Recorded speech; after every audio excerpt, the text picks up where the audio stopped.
Saya baru balik dari luar negeri. Ya.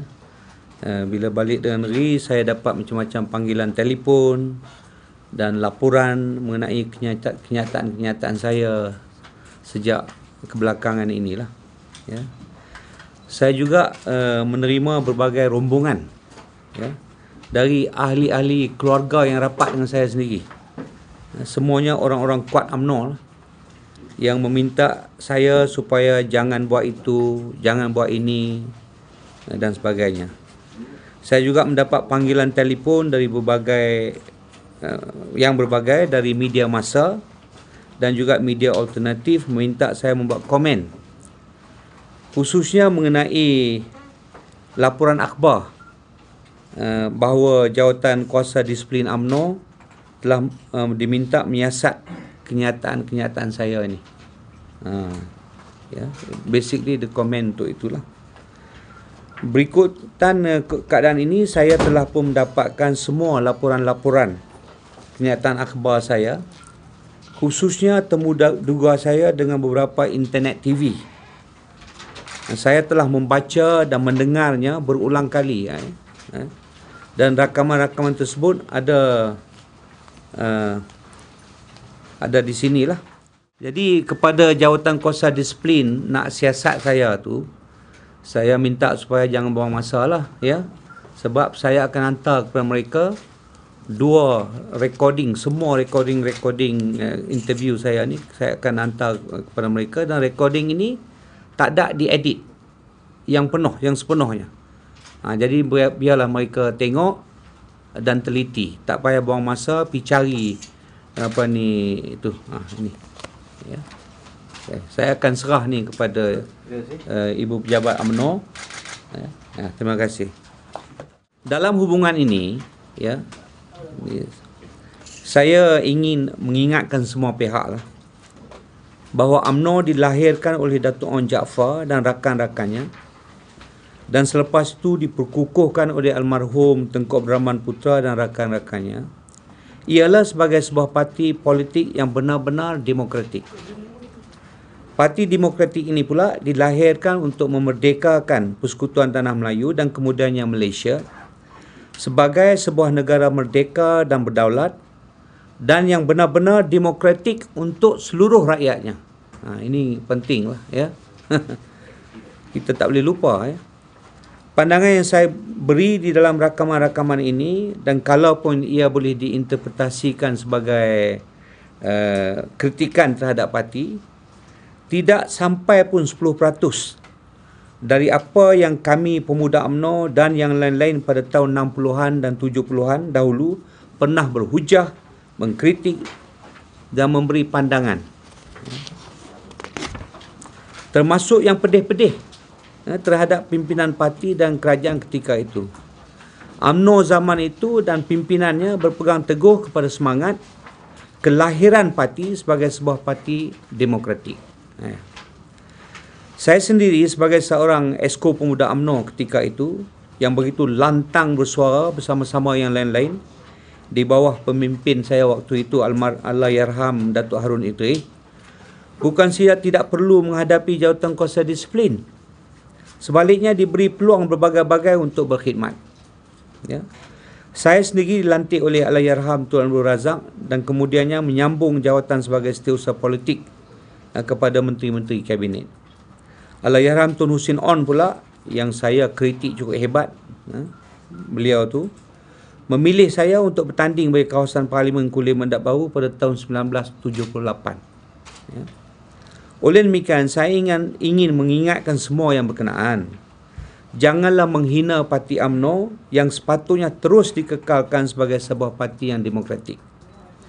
Ahli-ahli di semua peringkat harus dibenar bersuara, dan pemimpin-pemimpin pula harus mengkaji hujah-hujah dari ahli-ahli ini.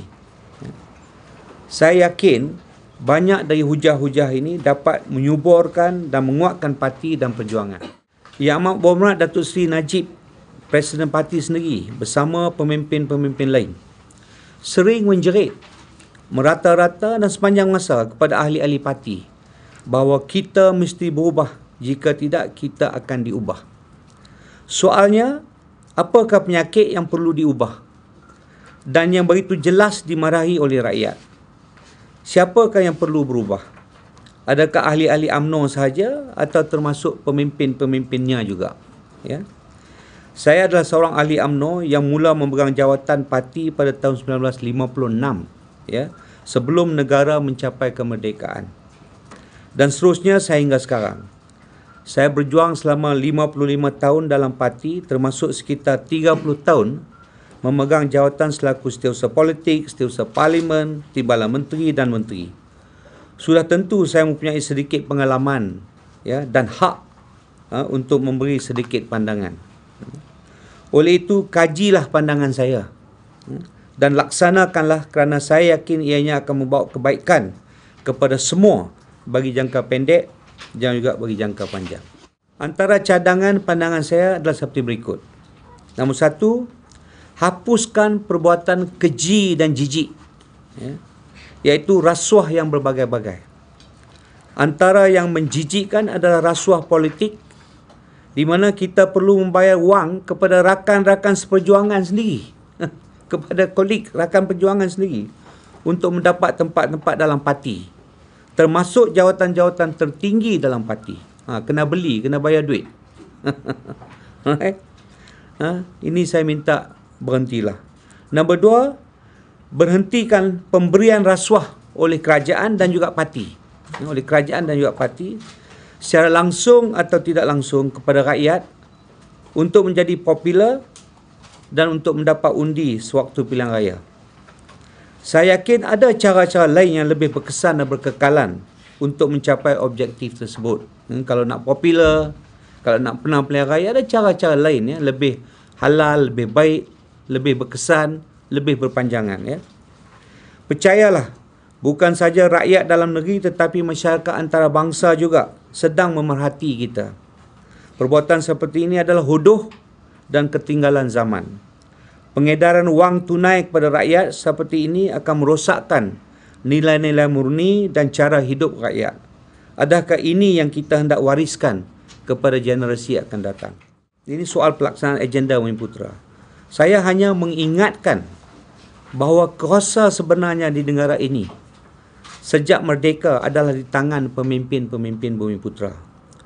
Oleh itu, janganlah kita persalahkan orang Cina atau parti-parti politik yang berasaskan Cina di atas kegagalan pemimpin kita sendiri untuk meletakkan kedudukan sosioekonomi Bumiputera di tempat yang seadil dan sepatutnya. Kita telah diberi masa lebih 50 tahun untuk melaksanakan tanggungjawab ini. Dalam hujah-hujah saya ini, dan sebagai seorang yang telah melalui jalan yang panjang ini, saya telah cadangkan beberapa perkara untuk perbetulkan keadaan ini. Diharap dapat diterima dan dilaksanakan. No. They have not written to me. Maybe they will not even write to me. But I read in the newspapers. But then I've been getting so many delegations. Macam-macam rombongan datang jumpa saya. Oh, janganlah buat itu, jangan. Saya kata, saya buat apa?